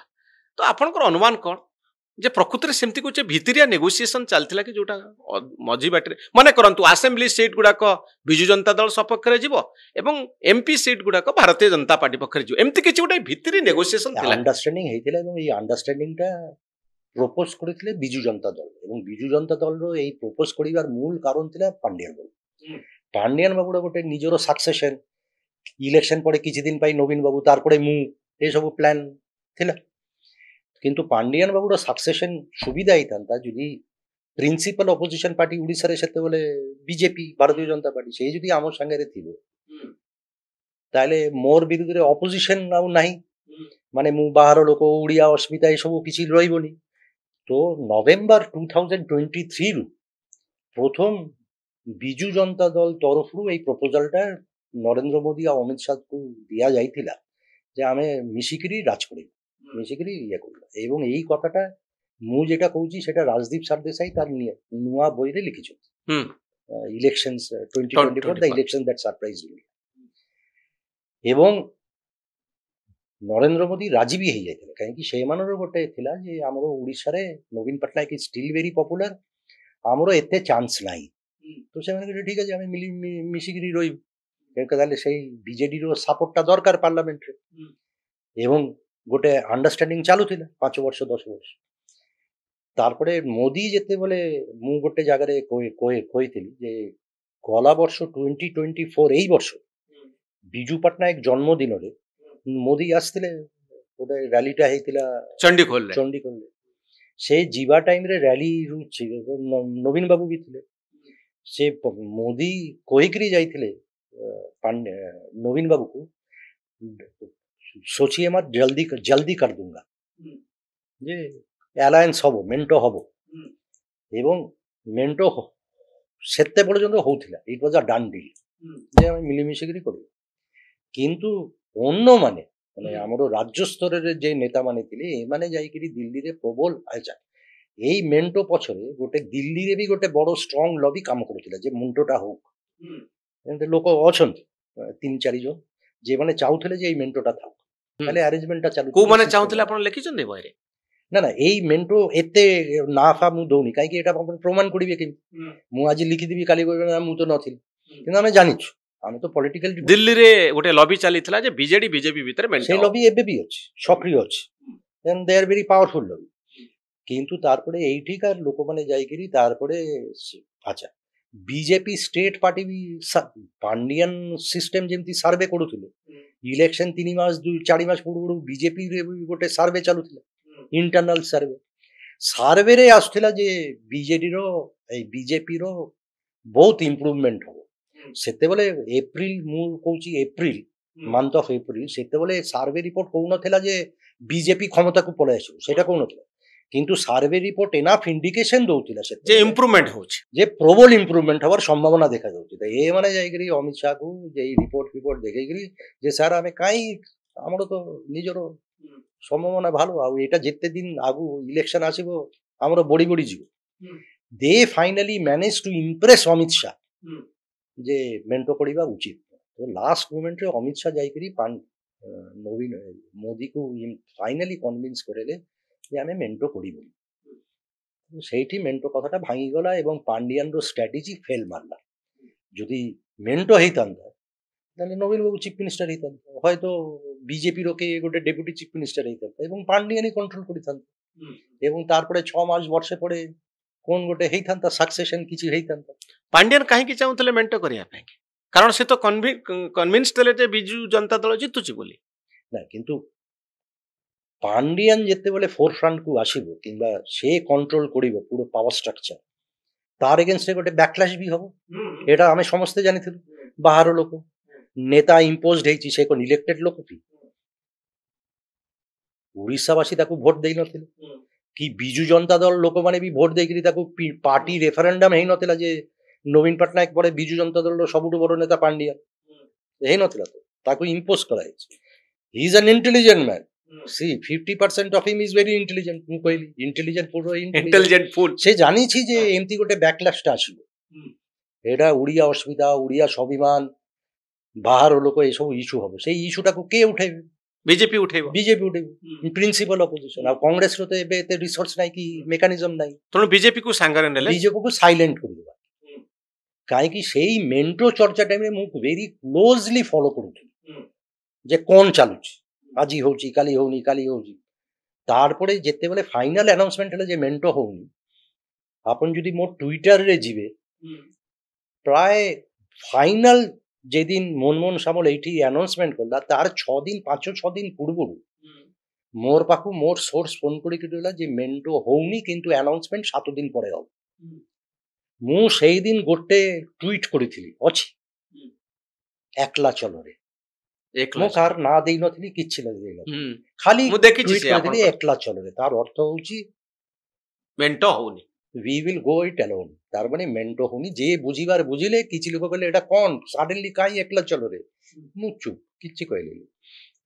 ତ ମୋର ପାଖରେ ଇନଫରମେସନ ଆସି ଯାଇଥିଲା ଯେ ହଉନି ଏବଂ একলা চলরে। ଆଚ୍ଛା, একলা ଚଲୋ ଯେତେବେଳେ ହେଲା ମେଣ୍ଟ ଭାଙ୍ଗିଗଲା, କିନ୍ତୁ ଭିତରିଆ ଫ୍ୟାକ୍ଟ କିଛି ଥିଲା ବୋଲି ଏବେ ବି ଅଣ୍ଡରଷ୍ଟାଣ୍ଡିଂ ଅଛି।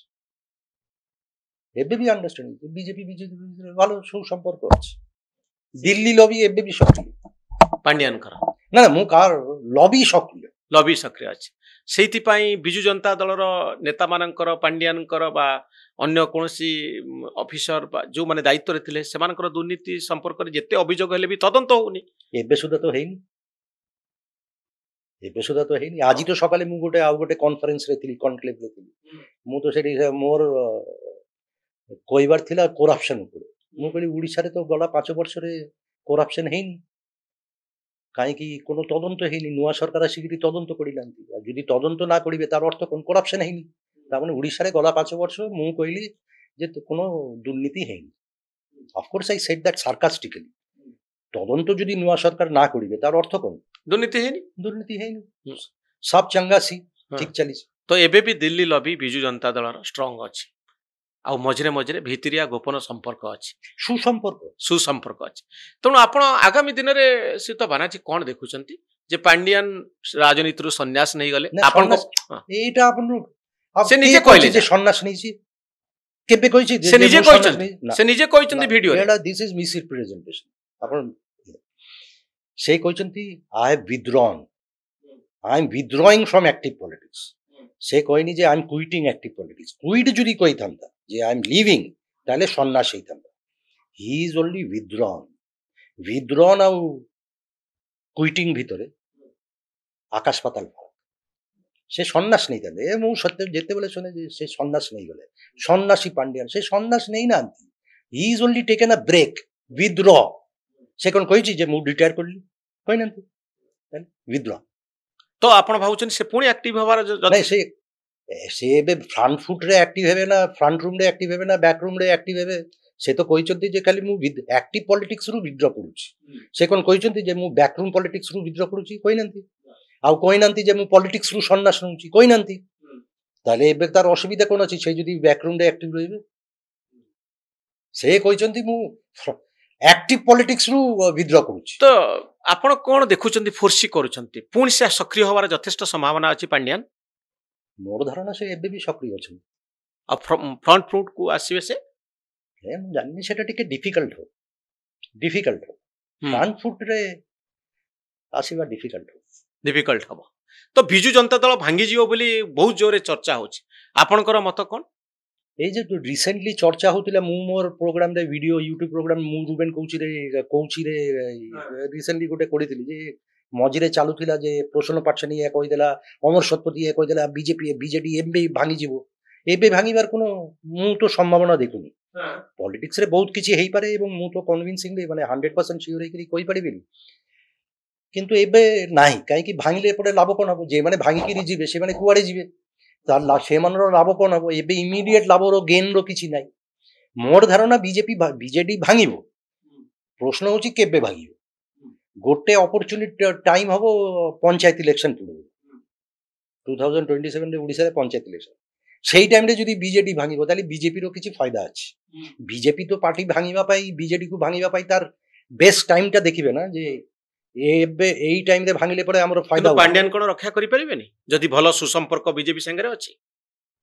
ନା, କିନ୍ତୁ ଏତେ ବି ସୁସମ୍ପର୍କ ନାହିଁ। See politics is all about your କନଭିନିଏନ୍ସ।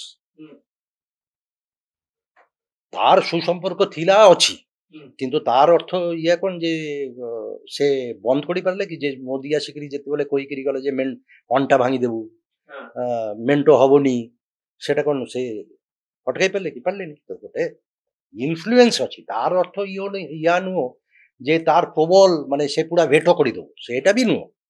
Influence ଅର୍ଥ ଇୟା ନୁହଁ ଯେ ୟୁ ଆର୍ ଅଲ୍ ପାୱାରଫୁଲ। ସେଟା ତ ସବୁ କିଛି ସେ ଯାହା ଚାହିଁବେ ସେୟା ହିଁ ହବ, ତାର কোনো ଗ୍ୟାରେଣ୍ଟି ଅଛି ନାହିଁ। କିନ୍ତୁ ଆଇ ଏମ୍ ସେଇଂ ଯେ ତାର ଇନଫ୍ଲୁଏନ୍ସ ଏବେ ବି ଅଛି। He is still influential, but that does not mean ଯେ he will change the course of Odisha's political destiny. ନା, ଏଇଟା ଖାଲି ସୁପରମ୍ୟାନ୍ ହେଇପାରିବ। ଓଡ଼ିଶାର ପଲିଟିକ୍ସକୁ ସେ ନିୟନ୍ତ୍ରଣ କରିବେ, ଏହା ସମ୍ଭବ? ସେ କ'ଣ ଓଡ଼ିଶାର 2024 ୱାର୍ଡିକ୍ଟାକୁ କଣ୍ଟ୍ରୋଲ କରିପାରିଲେ କି? ସବୁ ମେକାନିଜିମ୍ ଥିବା ସତ୍ତ୍ୱେ ଗୋଟେ ପରସେପସନ କ୍ରିଏଟ୍। କ'ଣ ଭଗବାନ କି? ଭଗବାନ ତ ନୁହଁ, ମଣିଷ ସୁପର ହ୍ୟୁମାନ ହେଇପାରିବ।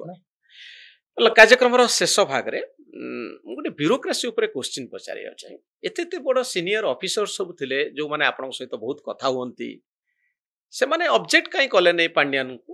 ଆଉ ସେମାନେ ଚିଫ୍ ସେକ୍ରେଟାରୀ ପାଣ୍ଡିଆନଙ୍କ ପଛରେ ବିକଳ ଅବସ୍ଥାରେ ଦୌଡ଼ିବାର ଦୃଶ୍ୟ ଆମେ ସବୁ ଦେଖୁଥିଲୁ। ବ୍ୟୁରୋକ୍ରାସି କାହିଁକି ଅବଜେକ୍ଟ କଲାନି? ସେମାନେ ଡରିଗଲେ କାହିଁକି? ଚିଫ୍ ସେକ୍ରେଟାରୀ, ଅନ୍ୟ ସିନିୟର ଅଫିସର, ଏ ସମ୍ପର୍କରେ ଆପଣଙ୍କ ମତ? କିନ୍ତୁ ଖାଲି କାହିଁ ମୁଁ ଏକମତ, କିନ୍ତୁ ଖାଲି ବ୍ୟୁରୋକ୍ରାସିକୁ ଦୋଷ ଦେଲେ କ'ଣ ହବ? What about the other sections of the society? আমি মিডিয়া কোন অবজেক্ট করেছিল কি? ପାଣ୍ଡିଆନ ବାବୁର ଯେ ଏକ୍ସଟ୍ରା କନଷ୍ଟିଟ୍ୟୁସନାଲ ଯାହା ଚାଲୁଥିଲା, ମୁଁ ତ ବାରମ୍ବାର କହି ଚାଲୁଛି ଯେ ଏଇଟା ଗୋଟେ ଇମୋରାଲ, ଇଲିଗାଲ, ଅନକନଷ୍ଟିଟ୍ୟୁସନାଲ ଗୋଟେ ଆରେଞ୍ଜମେଣ୍ଟ ଚାଲୁଥିଲା। ଏଇଟା ଏଇ ବହିରେ ଅଛି, ଚାଲୁଥିଲା। ଏଟା ମିଡିଆ ଅପୋଜ କରୁଥିଲେ ଟିଲ୍ ସୌମ୍ୟ ପଟ୍ଟନାୟକ ଏଡିଟୋରିଆଲ ଲେଖିଲେ, ତାପରେ ତ ଯାହା ହେଲା ହେଲା। ବଟ୍ ଡିଡ୍ ୟୁ ସି ମାନେ ମିଡିଆ ଆଜ୍ ଆ ହୋଲ୍? ତ ମିଡିଆ କେମିତି କଣ୍ଟ୍ରୋଲ ହୁଏ, ମିଡିଆ କେମିତି ଫଙ୍କସନ କରେ, ତାଠାରୁ ଅଧିକା ସବୁଠାରୁ ଅଧିକ ଆପଣ ଜାଣିଛନ୍ତି। ଆପଣ ତ ନିଜେ ଆଉଟଲୁକ୍ ଭଳି ମ୍ୟାଗାଜିନକୁ ହେଡ୍ କରୁଥିଲେ। ମାଲିକ ମାନଙ୍କର ଆଉ ଏଷ୍ଟାବ୍ଲିଶମେଣ୍ଟ ସାଙ୍ଗରେ କ'ଣ ସମ୍ପର୍କ ଥାଏ ତାଠାରୁ ଅଧିକ କିଏ ଜାଣିଛି? ଆପଣ ତ ଏଡିଟର ମିସିଂ ଲେଖିଛନ୍ତି ବହି। ତେଣୁ ମିଡିଆର ଇକୋସିଷ୍ଟମ କେବଳ ମୁଁ ସେୟା ପାଇଁ କହୁଛି ଯେ ମୁଁ ଏଇଟା ଡିନାଇ କରୁନି, କିନ୍ତୁ not only bureaucracy, many other sections of the society had also capitulated to Pandian ଏବଂ ଡର। ହିଷ୍ଟ୍ରି କେମିତି ରିମେମ୍ବର କରିବ? ମୁଁ ଭାବୁଥିଲି, ମୁଁ ଯେତେବେଳେ ଗଲା ବର୍ଷ ଧରିକିରି ମାନେ ଲିଖୁଛି ପାଣ୍ଡିଆନ ବିଷୟରେ ଇଏ ଲିଖୁଛି, ମୁଁ ସତରେ ଏଇଟା ଯେ ମୁଁ ମିଡିଆ, ଓଡ଼ିଶା ମିଡିଆକୁ ଦୋଷ ବି ଦଉନି। ହଁ, ଜଣେ ଦୁଇ ଜଣ କରିଛନ୍ତି, କିନ୍ତୁ ଯେ ପରିମାଣରେ କରିବା କଥା ଆଉ ସମସ୍ତେ ଚୁପ୍ ରହିଥିଲେ। ତାର ଭିତରେ ଜଣେ ଦୁଇ ଜଣ ଏକ୍ସେପସନ ଥିଲା। ମୁଁ ଆଇ ଫୁଲି ଅଣ୍ଡରଷ୍ଟାଣ୍ଡ, କାହିଁକି ଆପଣ ଓଡ଼ିଶାରେ ରହିକିରି ଓଡ଼ିଶାର ସବୁଠୁ କ୍ଷମତାବାନ ଲୋକ ଏଗେନ୍ଷ୍ଟରେ ଇଏ କରିବେ, ସେଟା ଡିଫିକଲ୍ଟ। ମୋର ଟିକେ ଆଡଭାଣ୍ଟେଜ ଥିଲା, ମୁଁ ଦିଲ୍ଲୀରେ ରହୁଛି, ମୋର ଟିକେ ଆଉ ଓଡ଼ିଶା ଗଭର୍ଣ୍ଣମେଣ୍ଟରେ ଆପଣଙ୍କର କିଛି ଷ୍ଟେକ୍ ନାହିଁ, ଆଡଭର୍ଟାଇଜମେଣ୍ଟ ପାଇବାର ନାହିଁ। ଆଚ୍ଛା, ତାରପରେ ମୋର ଗୋଟେ distance was also in favour of, ସେଟା ବି ମୁଁ ଆକ୍ସେପ୍ଟ କରୁଛି। ବଟ୍ ବ୍ୟୁରୋକ୍ରେସି ମାନେ ମୁଁ ବି ନିଜେ ଟିକେ ସରପ୍ରାଇଜ, ଡିସଆପଏଣ୍ଟେଡ ମୁଁ କହିବି ଯେ ବ୍ୟୁରୋକ୍ରେସି ସୁଡ୍ ହାଭ୍ ଷ୍ଟୁଡ୍ ଅପ୍। ଏଇ ନୂଆ ବହିରେ ଇଏ ଅଛି, ରେଫରେନ୍ସ ଅଛି। ଏଇ ଇଲେକ୍ସନ ପୂର୍ବରୁ 2024ରେ ଜାନୁଆରୀରୁ ଆଇ ଥିଙ୍କ ଟିଲ୍ ମେ ଅର ଇଏ, ସେତେବେଳେ ଯେ ଚିଫ୍ ସେକ୍ରେଟାରୀ ଥିଲେ, ଚିଫ୍ ସେକ୍ରେଟାରୀ ହେଉଛି ଷ୍ଟେଟ୍ ଆଡମିନିଷ୍ଟ୍ରେସନର ସବୁଠୁ ଉପରେ। ସେ 26 ନା 27ଟା ଡିସେଣ୍ଟିଂ ନୋଟ୍ସ ଦେଇଛନ୍ତି। ଆମେ ରାଜି ନୁହଁ, ମୁଁ ରାଜି ନୁହଁ, but he has always been overruled. 26 ନା 27 dissenting notes, but the chief secretary was overruled. Pradeep Jena last chief secretary. ମୁଁ ଜାଣିବା ପାଇଁ ଚାହିଁବି ହିଷ୍ଟ୍ରି କେମିତି ମନେ ରଖିବ ପାଣ୍ଡିଆନକୁ? Pandian will be a temporary blip, ମାନେ history will not remember, ମାନେ ପାଣ୍ଡିଆନ ଆସିଲେ ଗଲେ। ଆଉ ନବୀନ ବାବୁଙ୍କୁ ଇତିହାସ କେମିତି ମନେ ରଖିବ? ନବୀନ ବାବୁ as the longest serving Odisha chief minister, ତାର ଏଇ ରେକର୍ଡ ବ୍ରେକ୍ କରିବା will be next to impossible। ନା କେମିତି, କୋଉ ଭାବରେ ଇତିହାସ ତାଙ୍କୁ ପୋର୍ଟ୍ରେ କରିବ? ଆଜ ଏ ହିରୋ ନବୀନ ବାବୁଙ୍କୁ ହିରୋର ମୋର ଏଇ ବହିରେ ଆର୍ଗୁମେଣ୍ଟ ହେଉଛି ଯେ he is an extremely successful politician at an individual level, successful politician, but as an administrator the jury is divided। exactly সেটা ମୁଁ କହିଛି ଯେ ଦ୍ୱିମତ ଅଛି। ଆପଣ କୋଉ ସାଇଡରେ ରହୁଛନ୍ତି? ନବୀନ ବାବୁ ହିରୋ ନା ଭିଲେନ? ହିରୋ ନା ଭିଲେନ? ହିରୋ ବି କହିବିନି, ଭିଲେନ ବି କହିବିନି, କିନ୍ତୁ ତାର ଯେ ପସିବିଲିଟି ଥିଲା, ଅପରଚ୍ୟୁନିଟି ଥିଲା, ନବୀନ ବାବୁ ଯେ ଅପରଚ୍ୟୁନିଟି ପାଇଛନ୍ତି 24 ବର୍ଷରେ, ସେଇ ଅପରଚ୍ୟୁନିଟିକୁ ସେଇ ୟୁଟିଲାଇଜ କରିନାହାନ୍ତି। ଯେ ଏବେ ବି ଆପଣ ଦେଖନ୍ତୁ ସ୍କୁଲ କଲେଜ ଅବସ୍ଥା କ'ଣ, ମେଡିକାଲର ଅବସ୍ଥା କ'ଣ, ପାନୀୟ ପିଇବା ପାଣିର ସମସ୍ୟା କ'ଣ, 24 ବର୍ଷରେ ଏସବୁର ପ୍ରୋବ୍ଲେମ ସଲ୍ଭ ହେଇପାରିଲାନି। ତ he has missed a golden opportunity. ଏଇ ଅପରଚ୍ୟୁନିଟି ଆଉ କିଏ ପାଇବେ? 24 ବର୍ଷ ଧରିକି କିଏ ରାଜ କରିବେ ଓଡ଼ିଶାରେ? ମତେ ତ ଲାଗୁନି ନେକ୍ସଟ 50 ବର୍ଷରେ ଆଉ ଏମିତି କ'ଣ ଏମିତି ଜଣେ ଚିଫ୍ ମିନିଷ୍ଟର। ସେ ଆଜ ଆ ଇଣ୍ଡିଭିଜୁଆଲ ପଲିଟିସିଆନ ହି ସୁପର ସକ୍ସେସଫୁଲ। ମୁଁ କହିବି ତାକୁ 100 ମାର୍କ ଭିତରେ ମୁଁ 200 ମାର୍କ ଦେବି, but in his other aspect ମୁଁ କହିବି ଦ ଜୁଡି ଇଜ ଡିଭାଇଡେଡ। ମୁଁ ତାକୁ ଫୁଲ ମାର୍କ ଦେବିନି। ଫୁଲ ମାର୍କ କ'ଣ? ଓଡ଼ିଶାର ବିକାଶ କଥା କହିଲେ ଆପଣ ମାର୍କ ଦେବେନି ତାଙ୍କୁ, କିନ୍ତୁ ଲୋକ ତାଙ୍କୁ ଫୁଲ ମାର୍କ ଦଉଛନ୍ତି ଯେ ନବୀନ ବାବୁ ଭଲ ଲୋକ ଥିଲେ। ନା ଏଇଟା ହେଉଛି ତାର ସେଇ ବହିଟାରେ ଆପଣଙ୍କୁ ଏଇ ବହିଟାରେ ପଢ଼ିବା ଅଛି ଯେ ଜାଣିବା ପାଇଁ ଯେ ସେ ଦ ସିକ୍ରେଟ ଅଫ ନବୀନ ସକ୍ସେସ୍ ତାର ପଛରେ କାରଣ କ'ଣ ଏବଂ ଏହା ନୁହଁ ଯେ ଗୋଟେ କାରଣ ବହୁତ ଗୁଡ଼ାଏ କାରଣ ଅଛି ସେ ସବୁ ମିଶିକିରି ନବୀନ ବାବୁର ଗୋଟେ ଇମେଜ ତିଆରି ହେଇଛି ବର୍ଷ ବର୍ଷ ଧରିକିରି ମାନେ ଇଟ୍ ଇଜ୍ କିନ୍ତୁ ନବୀନ babu is a very very successful clever intelligent politician the only time he has got it wrong is 2019 ପରେ ସେ ଯେ ଛାଡ଼ିଦେଲେ ସମସ୍ତଙ୍କୁ ଡିପେଣ୍ଡେଣ୍ଟ ହେଇଗଲେ ନିର୍ଭରଶୀଳ ହେଇଗଲେ ଏଇ ବହିରେ ମୁଁ ଲିଖୁଛି ଯେ 2019 ପରଠାରୁ ହି ୱାଜ୍ ଅଲମୋଷ୍ଟ ଅନ୍ ଅ ମିଶନ ଅଫ୍ ପଲିଟିକାଲ ସୁଇସାଇଡ୍ ସେ ପଲିଟିକାଲ ସୁଇସାଇଡ୍ କରୁଥିଲେ 5 ବର୍ଷ ଧରି ଏବଂ ସେ କରିଲେ ପଲିଟିକାଲ ସୁଇସାଇଡ୍। ମୋର ଲାଷ୍ଟ କ୍ୱେଶ୍ଚିନ୍ ସେ ତ ରୋବେନ ବାନାର୍ଜୀ ଏ ବହିଟି ଲେଖିବା ପାଇଁ ଆପଣ କାହା ସହିତ କଥା ହେଇଥିଲେ ଆଉ କେମିତି ଲେଖିଲେ ଆର ପୃଷ୍ଠଭୂମି କ'ଣ ପୃଷ୍ଠଭୂମି ମାନେ ବ୍ୟାକଗ୍ରାଉଣ୍ଡ ଆକୁ କେମିତି ରିସର୍ଚ୍ଚ କଲେ ଆଉ ଅଥରିଟେଟିଭ ବୋଲି ଆପଣ କେମିତି କ୍ଲେମ୍ କରିବେ ନେ ଗୋଟେ ଜିନିଷ ହେଉଛି ଅଥରିଟେଟିଭ କାହିଁକି ମୁଁ ଏତେ ବର୍ଷ ସାମ୍ବାଦିକତା କରୁଛି ମୋର ଗୋଟେ ମୋର ଧାରଣା ମୁଁ ଗୋଟେ ଏଡିଟୋରିଆଲ ରିଗର ସେ ଯୋଉ ଜିଜ୍ଞାସା କ୍ରସ୍ ଚେକ୍ କରିବା ଇଏ କରିବା ସେଟା ଆମର ପ୍ରଫେସନାଲ ଇଏରେ ଏତେ ବର୍ଷ ପରେ ହେଇଛି ଥିବା କଥା ଏବଂ ମୋର ଏଇଟା ଇଏ ଥିଲା କାହିଁକି ମୋର ଲାଷ୍ଟ ବହିଟା ମୁଁ ଲିଖିଥିଲି 2017ରେ ଏଣ୍ଡ ତାପରେ ବହିଟା ବାହାରିଥିଲା 2018ରେ କାହିଁକି ବଡ଼ ପବ୍ଲିସର 4-5 ମାସ ସମୟ ନିଏ ବହି ପବ୍ଲିଶ କରିବା କିନ୍ତୁ 2017 ପରଠୁ ଏତେ କ'ଣ କିଛି ହେଇଯାଇଛି ଓଡ଼ିଶାରେ ପାଣ୍ଡିଆନ ଫେନୋମେନନ୍ ହେଇଛି ନବୀନ ପଟ୍ଟନାୟକ ପ୍ରଥମ ଥର ପାଇଁ ଇଲେକ୍ସନ ହାରିଲା ତ ଏଇଟା ତ ରେକର୍ଡ କରିବାକୁ ପଡ଼ିବ ଯେ କ'ଣ ହେଲା କାହିଁକି ଏ ବହିଟା will live for 100 years तो it will be recorded history J contemporary इतिहास ओडिसा रे कोन कोन चालुतिला कोन कोन होतिला इतिहास रे साक्षी रहिबो भाई इतिहास साक्षी एवं नवीन पटनायक से क्षमता रे थांतु ना थांतु fact of the matter is Naveen Patnaik is a great phenomenon तो ताकु तो इतिहास मने रखिबे हां तो से बोटा साहाय्य करिवो सीतो बानाजी आपण एया कहउछंती जे इतिहास रे ए बहिटी साक्षी हेकि रहिबो मोर तो धारणा जे एया चलीथिला ओडिसा रे आ आपण एथिपाई अनेक ब्यूरोक्राट सहित कथा होती नेता सहित कथा होती निजर ऑब्जर्वेशन भी लिखिंट आ नवीन बाबू को आपण हीरो कही ना कि विलेन कही ना व्यक्तिगत जीवन रे से होचंती सबुठारु सफलता पाइथिबा राजनेता किंतु प्रशासनिक दृष्टिकोण ओडिशा बहुत पछरे पड़ीथिला आ नवीन बाबूंकर ये जो सफलतार कहानी बहु बाटरे बहु दिगरु गुरुत्वपूर्ण एथिपाई गोटे परिवेश तैयारी करा जायथिला आ काहेकि नवीन बाबू सक्सेसफुल हेतिले आ काहेकि लोक माने तांकु सबुठारु लोकप्रिय मुख्यमंत्री बोली कहि आसुतंती ता पछरे जदि कारण आपण जानिया पई चाहंती या पछरे कोन सब कारण रहिछि ताले रोबेन बानार्जींकर एई बही नवीन पटनायक पढ़िबा जरूरी। बहुत धन्यवाद श्रीत रोबेन बानार्जी को आज पॉडकास्ट रे भाग नै नमस्कार।